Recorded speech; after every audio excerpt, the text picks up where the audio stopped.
नमस्कार, आप देख रहे हैं वक्त इंडिया में हूं विकास और पेश अब तक की सुर्खियां।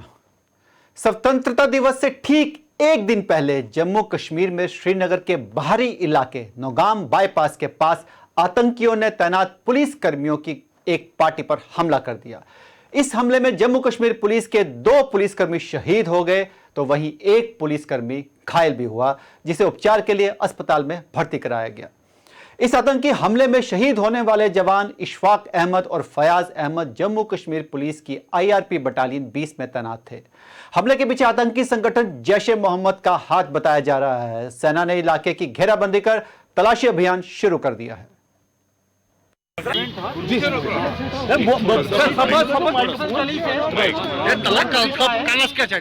हाथ रखो ना सर, थोड़ा पीछे रहो। अंधाधुंध फायरिंग शुरू कर दिया, जिसमें हमारे 2 सिपाही शहीद हो गए, एक जख्मी हुए।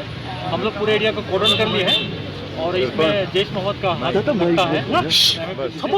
और इसको हम लोग आइडेंटिफाई कर रहे हैं। कॉर्डन चल रहा है, चल रहे हैं, देखते हैं। तो इस तरह के इनपुट्स पहले थे आपको कि ऐसा कुछ वाक़ा पेश आ सकता है? हाँ बिल्कुल था। हर एक 26 जनवरी 15 अगस्त के पहले ऐसा इनपुट आते रहता। इसका भी इनपुट था कि किसी भी एरिया में स्ट्राइक कर सकता है।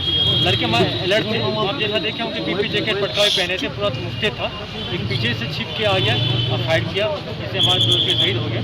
लेकिन हम लोग इसको आइडेंटिफाई कर लिए हैं, जैश मोहम्मद का है। सर, ये एरिया जो है कट ऑफ कर लिया आपने, जांच पड़ताल चल रही है, स्पेशली सिक्योरिटी आप समझते हैं कि थोड़ा लैकिंग या लूप होल्स कहीं ना कहीं थे जिसकी वजह से स्ट्राइक कर गए? लूप होल नहीं, आप देखिए गली कितना नैरो है, इसमें सिविल। स्वतंत्रता दिवस समारोह के चलते शहर से लेकर बॉर्डर तक सुरक्षा कड़ी कर दी गई है। वहीं दोनों संभागों में समारोह से पहले जगह जगह पर संदिग्ध लोगों और वाहनों की तलाशी ली जा रही है ताकि किसी भी तरह की अप्रिय घटना ना घट सके। इसी के चलते आज उधमपुर जिले में भी सुरक्षा व्यवस्था कड़ी कर दी गई। उधमपुर जिले से गुजरने वाले जम्मू श्रीनगर नेशनल हाईवे पर भारी मात्रा में सुरक्षा बल तैनात कर दिए गए हैं। सुरक्षा बलों द्वारा शहर के मुख्य चौक तथा शहर की तरफ हर आने जाने वाले रास्तों पर घेराबंदी कर दी गई है। जम्मू कश्मीर राष्ट्रीय राजमार्ग पर स्थित जखैनी चौक पर हर आने जाने वाले को रोका जा रहा है। हर साल की तरह इस साल भी उधमपुर के डिग्री कॉलेज में 15 अगस्त परेड की सलामी ली जाएगी।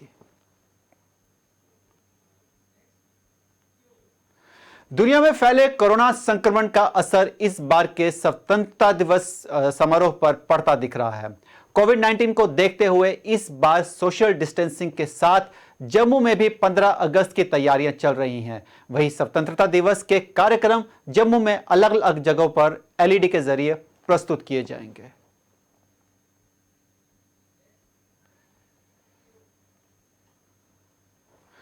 जम्मू कश्मीर को देश के साथ जोड़ने वाले एकमात्र जम्मू श्रीनगर नेशनल हाईवे पर जिला रामबन के मेहाड़ क्षेत्र में कल शाम 5 बजे के लगभग भारी भूस्खलन होने के कारण कश्मीर घाटी का संपर्क देश के अन्य राज्यों से पूरी तरह से कट गया है। जानकारी के मुताबिक लगभग 300 वाहन फंसे हुए हैं। वहीं प्रशासन द्वारा यातायात बहाली कार्य बड़े पैमाने पर शुरू कर दिया गया है, लेकिन अभी भी नेशनल हाईवे पर यातायात बहाल करने के लिए काफी ज्यादा समय लग सकता है। पुंछ जिले के सीमावर्ती क्षेत्र खाड़ी करमारा आए दिन गोलाबारी का सामना करते आ रहे हैं। वहां के निवासियों ने कहा है कि हमें भारतीय सेना का साथ कदम कदम पर मिल रहा है और जब कभी कोई दुर्घटना हो जाए तो सेना ही हमेशा हमारी मदद करने के लिए आती है। पुंछ सीमा क्षेत्र के लोगों ने हर कदम पर मदद के लिए भारतीय सेना की प्रशंसा भी की है। इंडियन आर्मी का शुक्र अदा कर देंगे जो हर वक्त हर मुश्किलात में हमारा सामना करती है और हमारा अगर कोई ज़ख्मी भी हो जाए सबसे पहले आर्मी पहुंचती है, हमारा अच्छा ट्रीटमेंट किया जाता है हमारा। और उसके बाद वैसे भी हमारे यहाँ पे जैसे रोडों की ये हालत है तो यहाँ पे कोई एम्बुलेंस वगैरह गवर्नमेंट की तरफ से नहीं आती है यहाँ पर। तो रात को भी अगर हमारा कोई डिलीवरी केस हो जाता है, कोई भी केस होता है, कोई बीमार हो जाता है तो फौरी तौर जो फौज है हमारे साथ फौज बड़ा तामुल करती है और अपना एम्बुलेंस दे करके हमें तुरंत हॉस्पिटल में पहुंचा देती है। जिला डोडा के भानशाला इलाके में जो तस्वीरें आज सामने आई हैं वह किसी भी लोकतंत्र को शर्मसार कर सकती हैं।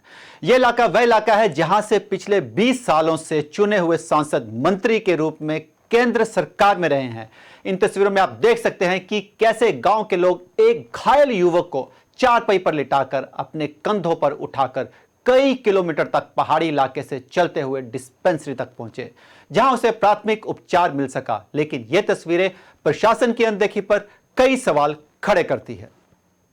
उठाना पड़ता है, यहाँ तो पालकी का इंतजाम करना है, यहाँ तो देसी मतलब लकड़ी का स्ट्रेच बनाना पड़ता है, उसमें चलाना पड़ता है। इसलिए इमरजेंसी रोड है। एडमिनिस्ट्रेशन से गुजारिश है कि रोड की हमें बहुत ज़रूरत है, हमें रोड की बहुत ज़रूरियात है। तो इधर रोड तक पहुंचने में आपको कितना टाइम लगता है? 1-2 घंटा लगता है, 5-6 किलोमीटर दूर है और चढ़ाई का एरिया है। अगर कोई ज्यादा सीरियस मतलब पेशेंट हो तो वो रोड पे पहुंचना नामुमकिन है। पहुंचना नामुमकिन है। अगर हम उससे जल्द से जल्द इंतजाम करते उसको इलाज करने का, वो तब तक जान गवा बैठे। गुजारिश कर हर गवर्नमेंट युस गवर्नमेंट लग पन्ने टाइम हर वक्त तिमन दफ्तरन ऑप्शन मन थक पक सोन मसल कह हल कर रोडुक सख्त प्रॉब्लम पेवन बेमार नुन पुट जंग योतान सह या कह तुथ मसल गह लुड़ गह योत रोडस पे वातन तोतन वाराइस प्रॉब्लम तोत वातन सो सीरियस। लिहाजा गवर्नमेंटस इंतजामिया कर अपील कह रोडुक मसल कुन हालत। नगर पालिका शोपियां अपने ही कार्यालय के सामने कूड़ा डंप कर रही है, जिससे लोगों को असुविधा हो रही है। नगर पालिका समिति द्वारा पार्क और स्थानीय कॉलोनी में कचरा डंप किया जा रहा है। नगर समिति द्वारा शहर के विभिन्न क्षेत्रों से कचरा इकट्ठा करने के बाद पुलिस स्टेशन शोपियां के पीछे सड़क पर फेंका जा रहा है। सड़क पर कचरा डंप करने से और उससे उठने वाली दुर्गंध से शहरवासियों को काफी परेशानियों का सामना करना पड़ रहा है। उनका कहना है कि कोविड-19 महामारी के दौरान नगर पालिका समिति स्वच्छता पर अधिक ध्यान दे रही थी, लेकिन आजकल वे इस बात की भी परवाह नहीं करते हैं कि सड़क पर ही कचरे को डंप कर रहे हैं। उन्हें सरकार से अपील की है कि जल्द से जल्द इस परेशानी का हल निकाला जाए। ये कहीं से भी ये कचरा जमा करके अपने ऑफिस के सामने रखते हैं और जो ये रास्ता जाता है मेन जो कॉलोनी है यहाँ पर, वो बिल्कुल ब्लॉक होता है, कोई आ जा नहीं पा रहा है।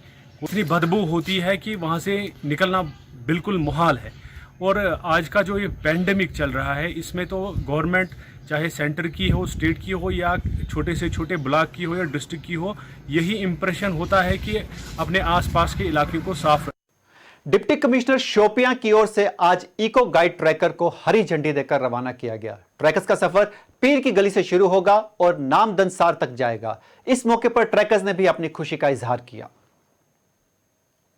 कंजर्वेशन मार्कोर की वहाँ पे सबसे ज़्यादा इम्पोर्टेंट है। हमारी हीरपोरा वाइल्ड लाइफ सेंचुरी जो है, सेंचुरी मार्कोर के रिलेटेड ही मिली है वहाँ पे, और ब्राउन बियर वहाँ पे है। तो district administration Shopian IS Yasin Chaudhary sir ने इसमें रजिस्ट्रेशन के लिए बहुत ज़्यादा हमारी हेल्प कर ली, और वाइल्ड लाइफ वार्डन सर यहाँ पे हमारे साथ भी खड़े हैं। फिलहाल अभी के लिए इतना ही, और ताज़ा अपडेट के लिए जुड़े रहिए वक्त इंडिया के साथ। नमस्कार।